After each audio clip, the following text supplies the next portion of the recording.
Hi everyone, welcome to this virtual weekly graduate newsletter. Today I'm going to discuss a short movie on what constitutes a good interview guide. And I get this question a lot, like what kind of questions do you need, how to structure the interview guide, and I want to give you some easy tips on how you could do this. First of all, I would say make sure that your interview guide is related to your literature review. In your literature review, you have covered certain topics, and these topics will basically also form the conceptual framework. The guide is actually meant to create a structured flow of conversation with the people you have the interview with, based on the topics that you also are looking at in your research, so also that you cover in the literature and in the conceptual framework. So therefore, it's important that your interview guide actually relates to those elements that you covered in the literature review. So you could think about creating a structure in the guide that also has the same structure of topics that are indicated in your conceptual framework.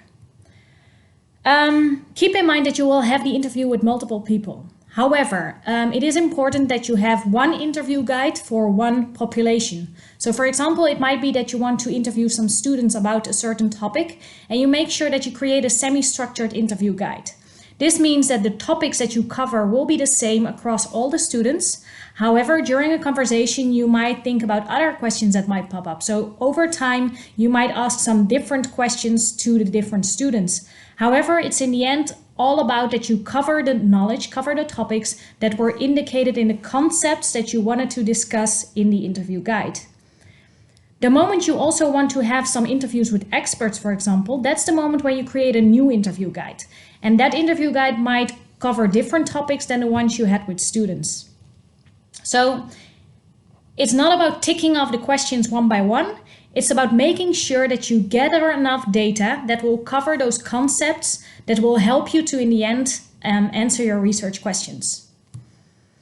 All right. Very important that there's some sort of beginning and an end to an interview guide. It's like telling a story. You start off the interview, you indicate which topics will be covered, and really clearly think about, okay, what is the order of the topics? If you directly start off with the most difficult questions, the interviewee will be tired by the end of the interview.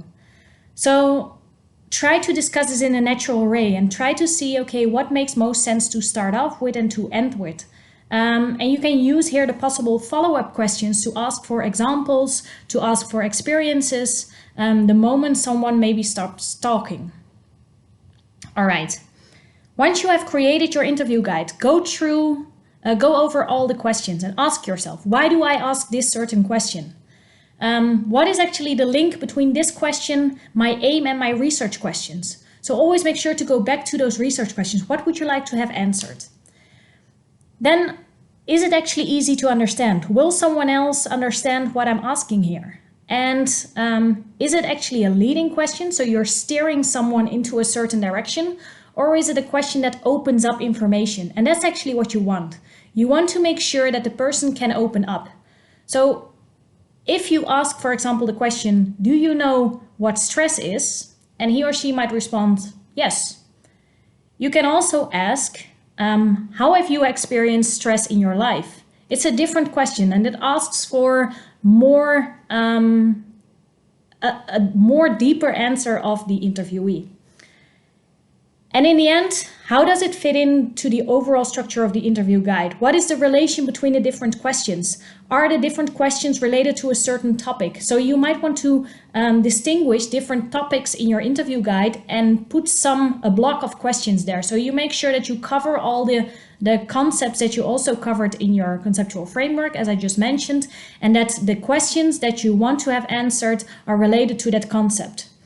Make sure not to ask too many questions. It will be tiring, and it's better to have a few really good questions and some follow-up questions asking for examples, because that often gives you more in-depth information rather than having very shortly answered questions by the interviewee.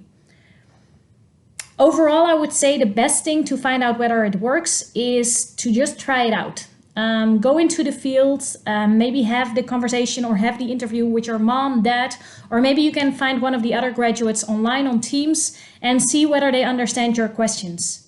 It is also okay and it is allowed to change the questions along the way. So if you have the feeling that after a few interviews you say like, well, actually this question is not really working, you may want to change it to a different question that helps you to gather better data, that gathers together more extensive answers by the interviewee. In the end, it's about making the interviewee talk. It's not about you talking. So try to listen. Try to listen to understand in order to really get the information that you want. It's very difficult to sometimes step back because sometimes you get so much into the topic that you want to elaborate on what the person is saying, or you want to maybe even finish off their sentences. Try to be aware of that. Try to let them talk. Try to let them speak. Because these are the people that will provide you with the data you need to answer your research questions. All right, I wish you all good luck.